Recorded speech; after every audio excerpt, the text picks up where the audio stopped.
Hello, you wonderful people, and welcome to another episode of Crime Centric. This being a show where I talk about crime dramas that I watch. For today's episode, I'm going to talk about the latest episode of Dare Me. A lot of really interesting things went down in this episode, so let's break it down. The whole conversation, I like that the whole thing this episode kind of revolves around is masks. Kind of the different masks people kind of wear.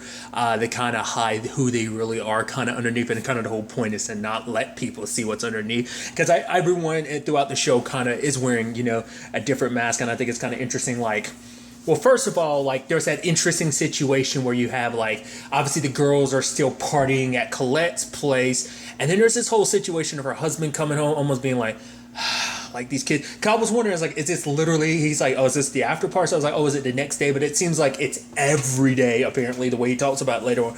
Matt's kind of like, is it every day? And it's just kind of like, it's like, can't you send them home to watch these videos, with their parents or something? It's like, oh, their parents wouldn't understand, blah, blah, blah, blah, blah. Like I said, Colette's kind of getting caught up in, like I said, it's a combination of Colette is kind of reliving her own youth that maybe she feel like she could, because it's like, oh, these girls kind of rock with me. Because she even talks about it, she didn't really have any friends. So like I said, it's almost like she's overcompensating. But obviously she's spending so much time with Will, she actually leaves Addie in charge. And obviously the girls weren't listening to her at first, but she quickly changed that to be like, yo, and you can tell it felt good. For her, this is what she wanted, she strives for, and the fact of the matter is to kind of be in charge, be kind of like Colette. She loves it, she revels in it a little bit, And it's that thing of ooh, you get a little taste of power. It tastes so good. So that's the type of situation I think Addie's kind of in right now, and I'm curious to kind of see what that means kind of going forward, considering everything that goes down in the episode. It's interesting because there was this conversation between Will and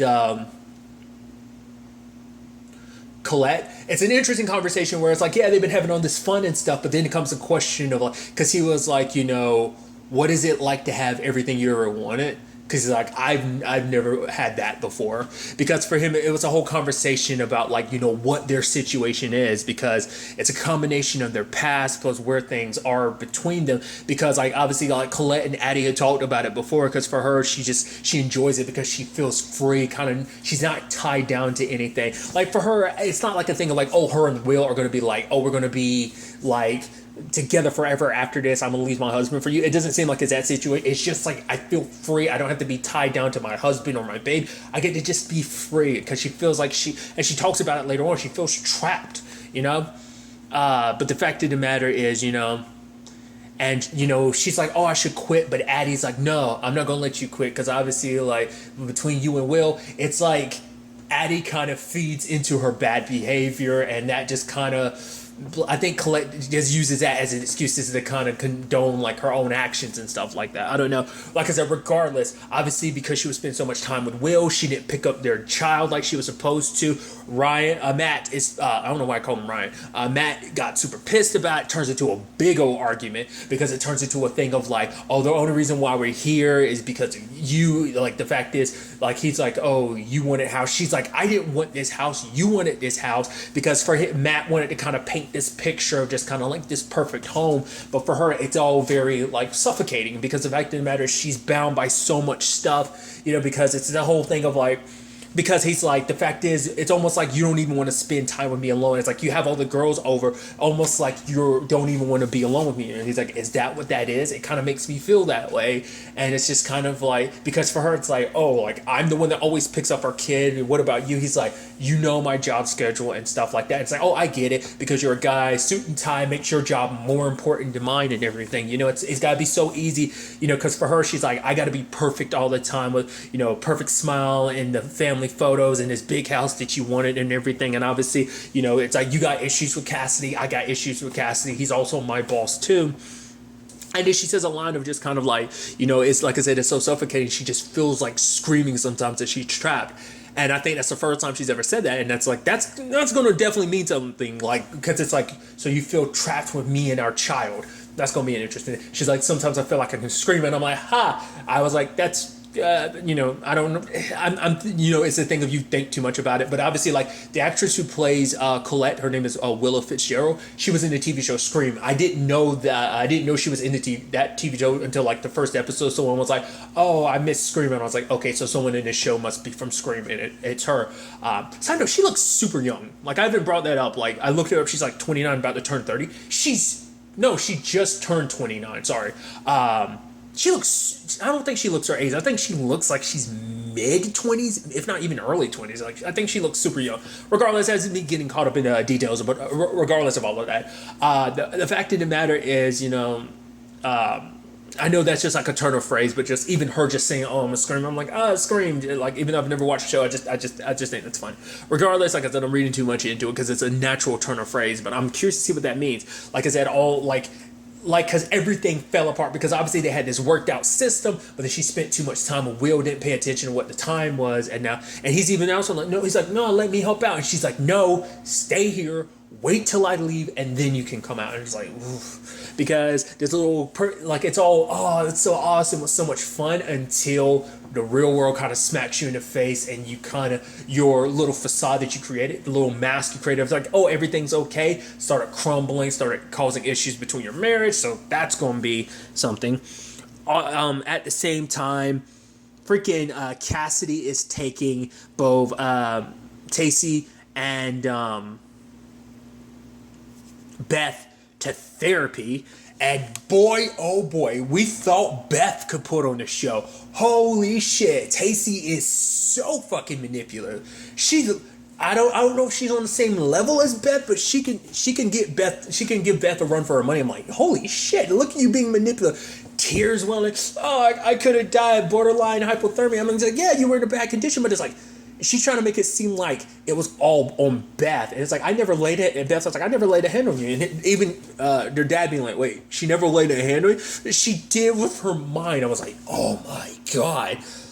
I mean, to be fair, should I be too surprised? No. That entire family is fucked up. It's like, so that situation shouldn't be too much of a surprise. But then it's just kind of like, Cassidy kind of makes everything worse because he's like, well, everything related to her, it's because of her mom. Her mom's scorned, so all over there, medicated and stuff like that. So kind of throwing her side of like her mom and her under the bus by being like, oh, the reason why my daughter Beth is so messed up is because her mom's so messed up. And it's like, Jesus, you're the one that cheated on her and left her and just, she probably had issues before and you just made them worse. It's not like you're helping make them better. And Beth is like, yeah, and she starts getting serious. I was like, all right, when are you going to drop the ball? You're going to drop it at some point because it's like, you're acting too serious. You're too like accommodating. You're like, yeah, you're right.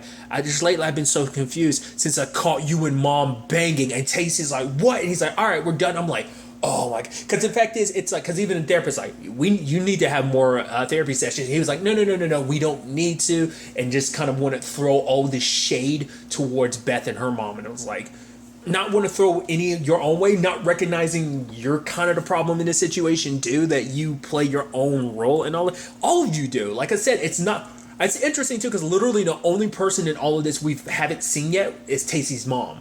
Like, we've met Beth's mom. We've obviously, that's literally the only component to this crazy messed up family dynamic we haven't really tackled yet. Like, what she's like. Is she like Tacy or like, you would assume so, but you don't know. It seems like she just doesn't get involved in all this. And then there's like this borderline messed up, once again, I talk about it, like the messed up relationship Beth has with her mom. Because at first it's like, oh, they're kind of like, they're kind of talking about reality TV, but even then you can take the parallels from the reality TV and add them to like, their own, like that. It seemed like that was a metaphor for the story of the show, where she was talking about like one person being kind of like, oh, the drama person. It's like, if you don't have, like, so and so doesn't have a story without the other person, which it almost seems like that's kind of implying like Addie wouldn't have a life or a story if it wasn't for Beth. Like, it seems like that's the parallel they're creating. And it's like, if it wasn't for, what was her name, Bethany, making the drama, like the character from the reality show, then there'd be no show. So kind of implying like, I kind of bring life to all this life, or like to everyone's life. I'm kind of the life that brings life to everyone else's life, So I said life a lot, sorry.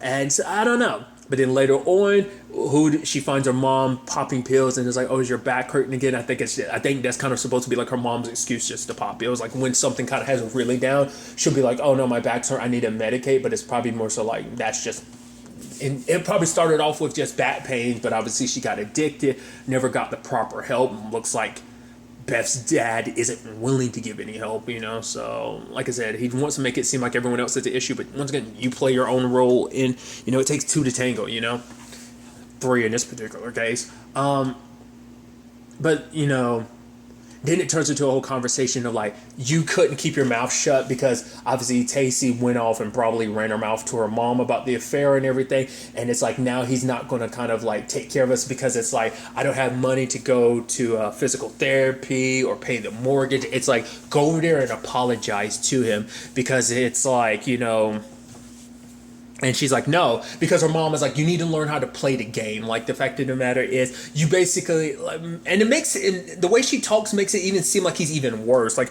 oh, you have to, it seems like it's something Beth does too. Is like, you have to play to his ego. Make him think that, oh, you're so right. Just give him a smile. Give him the win. Make him feel good. Make him feel better about himself. Make him feel like, oh, yeah, you're so great. You're so amazing. But Beth isn't going to conform like that. But her mom is like, well, one day you're going to grow up and then the real world is going to hit you that things aren't going to go the way you want. But Beth is like, that's why I'm not going to grow up. Which that statement in itself is like, ooh, I'm sure a psychologist could rip that apart, being like, ooh, let's take a deep dive into that statement of like, oh, I never want to grow up. And that's going to, Beth already has some issues, but her being like, oh, I'm never want to grow up is like, she doesn't want to get caught up in the responsibilities of being an adult and just what that kind of all brings, because she has a terrible example in front of her when it comes to her mom and just her dad and just like that whole complicated situation with her half sister, like of just kind of like what not to do as an adult. It's kind of like, then why be an adult if like that's just, but that seems like that's going to be my future. Almost like her mom's kind of implying like, oh, you'll see, you'll basically be like me when it's just a whole thing. Beth also got upset because she saw that Colette had Addie's bracelet on, and it's like, oh, so like it's like, oh, you don't give that to anyone. Probably, I wondered maybe at one point in time, I feel like if she had given it to Beth, I feel like Beth would have kept it. But it's like, the fact is, it's like, wait, I know how important that is to you, and for you to give it to Colette, it's like, yo, what's up with that? But she never brings it up to well, she kind of references it, but like nothing ever really came about that conversation yet. So all that's going down. Obviously, Will's kind of dealing with this whole Colette thing. He's trying to... Ain't home dude's name Michael? The dude that Will and Kurtz and the other dude are trying to recruit. Isn't his name Michael? I think so. But obviously, Will's trying to recruit him. But it's the whole thing of like, well, let's kind of like, should we go harder about the recruitment or should we kind of back down? Kurtz is just saying that as an excuse because they want time off so they can go party it up and stuff. The girls... And there's that weird situation of just like them kind of getting all dressed up and everything. And I'm like... you guys are high schoolers. I feel like an old man being like, they shouldn't be doing this. You're too young to be like partying like 20-year-olds, which obviously the actresses, I haven't looked into it, but I'm assuming with stuff like this, like the actresses are like in their 20s. I'm assuming so. Like probably like early 20s, but regardless, it's still just that thing of like, oh, you're playing high schoolers, and it just makes it kind of like, don't do this. You're kind of like, don't make these life choices. That's what I'm saying. Kind of makes me go into old man mode of like, don't do this, you young whippersnappers. It's like, come on. But nevertheless, it's just, they're kind of, partying it up. Obviously, Addie is lying to her mom, like, oh, we're hanging at, Bev's place. So they're kind of partying up and drinking and stuff. And I'm like, oh, I kind of just, and then like the JV people show up, and even the dude that's with Kurtz, the military dude that was with Kurtz is like, yo, are they even 16? Yo, bro, this seems like a bad. He's like, nah, it's good. Taking everybody's phones. I'm like, I don't know, man. I don't know. Also, he's kind of starting shit with the dude across the hallway because the dude's like, oh, I guess I didn't get my invite to the party and everything. There's just so much going on. There was this interesting conversation with, isn't her name Riri? The girl that Addie and Beth go to the party with. And she brings up something interesting. I think it was kind of like, oh yeah, like me and you were never able to get close because Beth is very particular about kind of keeping you ultra herself. And she's like, yeah, it's like, Beth can be scary and so can you. And she's like, I can. And I'm like, I guess because like Addie's very like, whereas like, I guess like Beth is kind of queen bee, like Addie isn't too far behind. I guess like the energy that Addie kind of gives off. I don't know, like she never finished explaining like what that really meant. I mean, maybe within the confines of that conversation they did, but in the confines of the episode, they didn't really go down that route. But then obviously some stuff went down outside. It's like, yo, the cops are being called. It's like, yo, everybody pack the hell up, because it's like, you know, a lot of underage drinking and stuff like that. So it's like, yo, everybody got to go. But it's like, okay, wait, where's Beth? They're looking through the phones. Beth's phone is still there. Kurtz is passed out on the bed. It's like, yo. And home dude goes with Addie to try and find Beth, but then they find her kind of passed out in the back of a car that's like halfway open, like, and it's like, okay, that doesn't look good. That doesn't look like a good sign. And then Addie's checking her out and be like, yo, are you okay? Home dude is like, yo, maybe she's on something. Maybe we should wait for the cops to get here. But she's like, no, because obviously she doesn't want to get in trouble. But and obviously he's not being a responsible adult either. He's like, so you sure you want me to go? She's like, yeah, just go. It's just like, you're not doing anything. But I mean, granted, he was kind of useless, but at the same time, he was bringing up some points of like, yeah, you probably should wait because you don't know if she has been dosed with something. She's calling up Colette. Colette's like, no, this ain't the time. The fact of the matter is, because the thing is, she wasn't even talking. She would just listen to ads. She's like, all right, don't bring her here. Go home. The fact of the matter is, your mom will know what to do. I know you're afraid you'll get in trouble, but the fact is, and it's like, and then like they switch up where it's like everything was friendly before. Colette switches up. The bitch is your problem. I'm like, yo. That tone completely switched up because it's not, oh, Colette's not in friend mode right now because her marriage is kind of upside down just because of everything. Like, it's almost like she's taking her frustration out on Addie and them, and it's like, well, I'm already dealing with enough. I don't need to deal with your BS on top of my BS. But lo and behold, what happens? Addie shows up with Beth anyway, and it's like, now I gotta answer all these questions about like why you guys are here. She's like, I'm sorry, and it's like, you know, I expected more from you, Addie. And it's like, yo, she's like, I'm not your mom, and it's like, and you can tell Addie kind of felt like, oh, like, because like I said, it's like, oh, everything's been cool. Like, yeah, Coach has pushed him and everything, but things been cool. She looks up to Coach, she admires Coach, but then Coach kind of went and, you know. And it's what Addie had said of like the mask coming down. It's like for her being like the well-behaved daughter. For her, it's like for Colette, it's like the loving wife and mother. And then Beth's kept the all-American girl. Then there's the thing that they showed at the beginning where it's like she pulled like her tongue out. There's bite marks, and it's like, I don't know how to interpret that. Either like whatever happened, she bit down her own tongue. Someone shoved, like her tongue was in someone else's mouth and they were being rough and bit her tongue, whatever the case may be. And she takes pictures of it. So I'm like, something had to have gone down with Kurtz because the way she was acting, he was passed out in the bed. She was passed out in the car. It's like, even if it wasn't Kurtz, someone else did that. And it's like, now Colette's mixed up in all of this, and like things are definitely going to go like, because, like, obviously there was a few girls there, so it's like, are they going to keep hush-hush about it? Like, what is Beth going to do? What is Colette going to do? Because the responsible thing to do would be kind of tell the truth about this, but she doesn't want to get involved because that would mean admitting, like, kind of like the complicated relationship she has with her girls, with her squad, so answering a whole bunch of questions she don't want to answer, so... Then there's a whole situation where like Will was with home dude and he was talking about like his past and stuff like that. He's like, yeah, this life kind of choosing the military isn't for everyone because you leave a lot behind and those people you leave behind leave you behind. And he's like, oh, and it turns out Will was married and that was a whole thing. So it's like, okay, it's like, once again, it seems like pretty much every main character's life is a mess. You know, and it just seems like it's just a spiral of events have led to things getting worse. Because if it wasn't for things kind of playing out the way they did earlier in the season, even in the first episode, once again, it's something that Addie had said over in the voiceover, like she couldn't stop what was coming. Like all this has been, you know, the domino effect of just like everything going wrong, you know? So where that takes us going forward, I'm not sure, but I'm so interested to see where it does take us. But really, that's all I'm going to talk about. So the next time we meet, be happy, be safe, love life to the fullest, and enjoy it. Good day and goodbye.